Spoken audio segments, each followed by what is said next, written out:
Hi everybody, it is Tim from OnlineTeacherDude.com coming to you with another video so I can put all the information, all the things that I am thinking about WeChat into one place. But it feels so good to be back in front of this camera talking to you.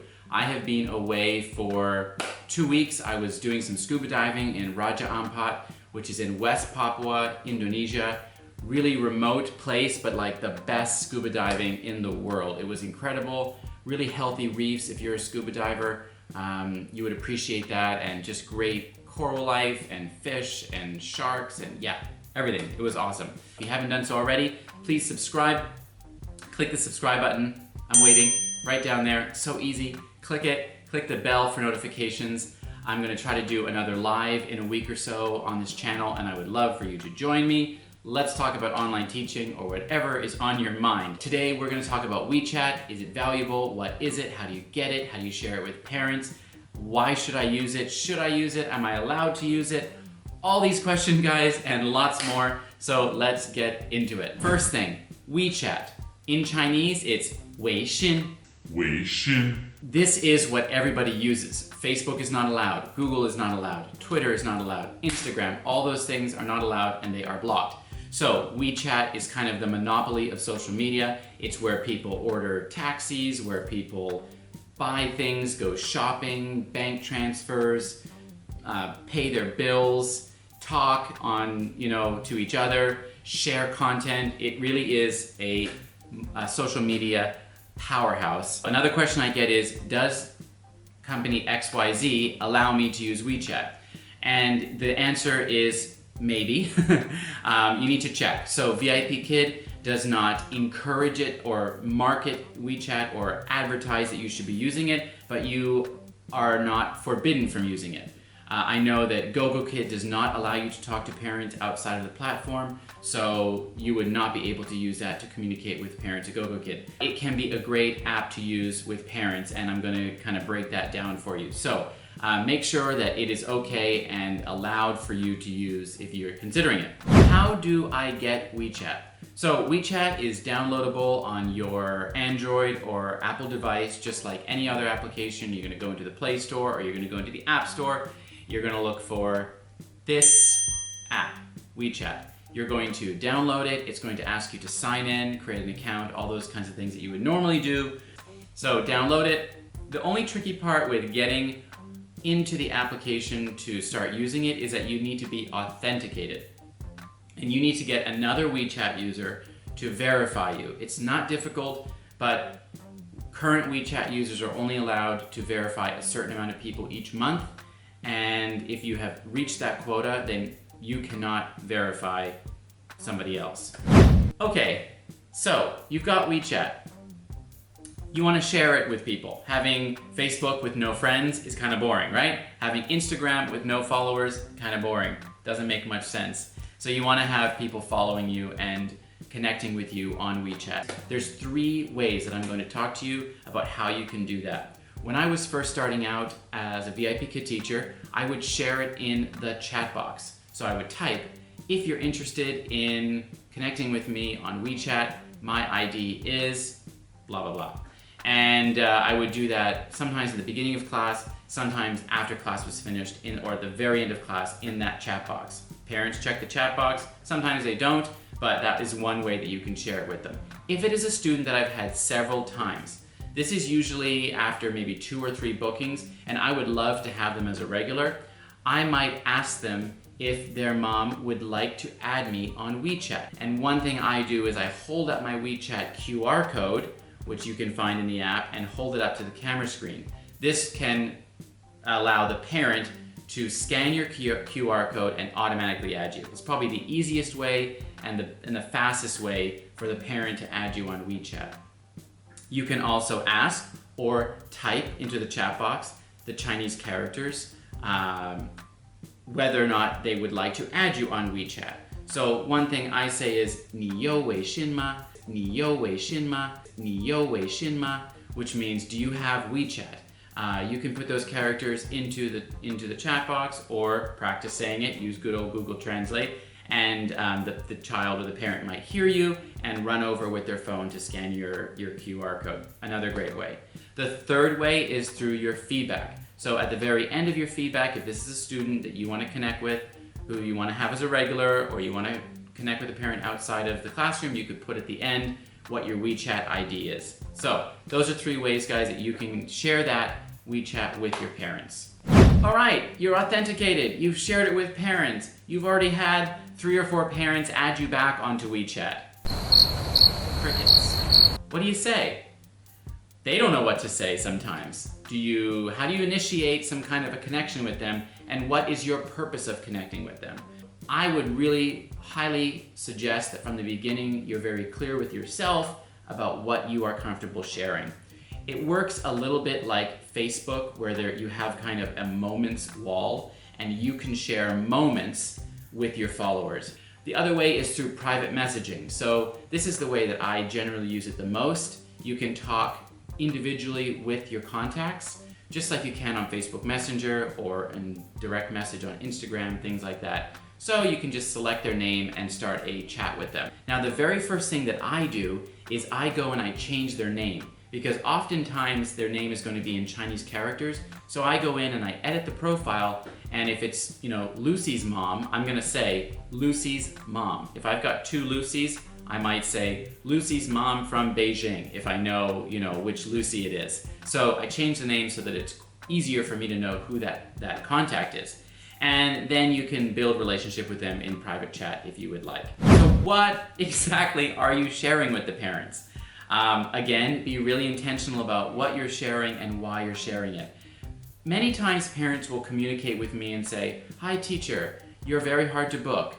Can you have class at 5 p.m.? And I'll write back and I'll say, "Please check my schedule at this time. This is when my bookings are," and it's just a very blanket response. Sometimes, and it's completely up to you, I have opened up a slot specifically for a parent, and I've said, "Okay, opening now, ready, set, go," kind of thing, and then they go in and book it.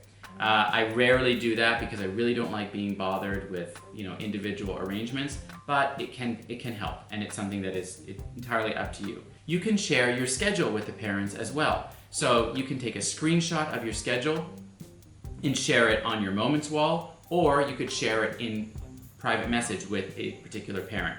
So that just, I often will share my short notice schedule, for example. If I'm not getting enough bookings on a Saturday and I've got 10 slots open, I'll screenshot what's available, put it on my moments wall, and just say, "Hello students, hope you can grab a class this weekend," something like that. And I'll generally find some of my major course students that I have on WeChat will book me rather than trials. So it's just one strategy. You could share new certifications that you get. Maybe you got certified in level 3, so you can share that on your WeChat. I'm not going to sit here and say that by getting a WeChat account, this is going to solve all your booking problems, but it is another strategy for creating a relationship with parents outside of class, which then can in turn help your bookings, because they're going to be more likely to come back to you because they know you. Another reason why I like using WeChat is because every once in a while I'll glance at their moments and I'll see things, and then I'll be able to make really wonderful connections with that student in class. I'll say, "Hey, I saw that you had a birthday last week. Your mom posted on WeChat. Happy birthday." Or I might say, "I saw a picture of you and your sister at that restaurant. What were you eating?" Or maybe they posted, a performance that they had at school. So it really brings meaningful, authentic, and real situations into your classroom that you can talk about with the student at the beginning of class or at the end of class. It builds your brand as a teacher as well. You can ask parents to share your profile with their friends. You can, do that in private message, or put screenshot your profile onto your moments and say, "Please parents, share this with any friends that you know that are our VIP Kid parents, and I would love to meet your friends' students as well." Things like that. So it really is entirely up to you.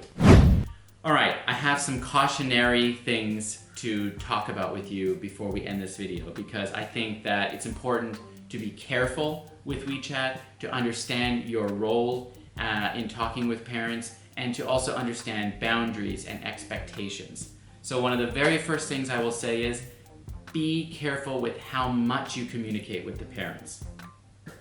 I'm not going to say don't communicate with them, because I'm encouraging you to, and I do it. I think it's a great thing. Many teachers want nothing to do with their students and their families at the end of the 25 minutes, and I completely respect that.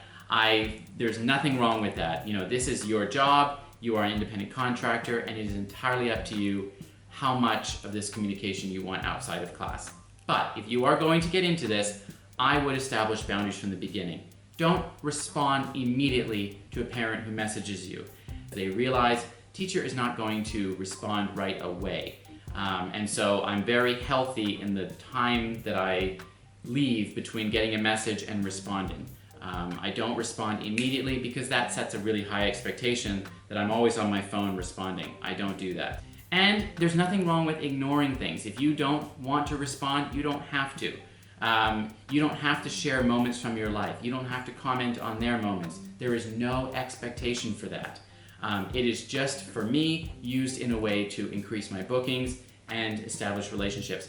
And I will say, when I went to China, it was a wonderful way to meet my students. I got to meet several of my students, and it was all because of Wechat and building a relationship with them. And then they were, inviting me to the Great Wall on a trip. They were inviting me to their houses for dinner. And so, it was really wonderful for that. Be very careful about controversial topics. I don't talk about controversial topics on Wechat with parents.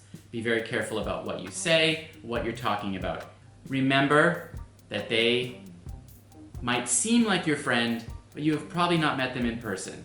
These are still parents who are paying for a service for you to teach their child, and you are going, both of you, through a company, let's say VIP Kid. You are still a VIP Kid teacher. Yes, you are an independent contractor, but you are still a VIP Kid teacher. And what you say on Wechat, or how things are interpreted, could get back to the company if that parent chose to do so. Giving any information or your opinions about VIP Kid, or I would never get into diagnosing students on Wechat, telling them what they should be doing with their student, suggesting level adjustments. I wouldn't get into your opinion on the curriculum or how you felt about certain topics. I would keep it very, very professional and very much focused on the things that we've already talked about. All right, I don't want to worry you with those things, but I do feel like it's important to talk about. Wechat is a wonderful app. If you would like to get it, definitely go for it. Jump in and see if it can help your bookings. It certainly has helped mine, and it has certainly been a wonderful asset to my teaching. And if you have any questions about Wechat, leave them below. I would love to answer them for you. Maybe other teachers who are watching this video can also answer, and maybe you've got other ideas or ways that you use Wechat with parents. I would love to hear about it. I hope that you enjoyed the content of this and that this was helpful to you. If it was, please like the video, leave me a comment. It really helps the channel. If you need any help with online teaching, I have resources on my website, onlineteacherdude.com. If you would like to sign up with VIP Kid or GoGo Kid, I would be happy to be your mentor. I have resources, I have a training guide, I have a hiring course, I do live coaching sessions, and I would love for you to be a part of them. So please send me an email. That information is below as well, and I hope that we can get connected. Thanks everybody, and I will see you in the next video.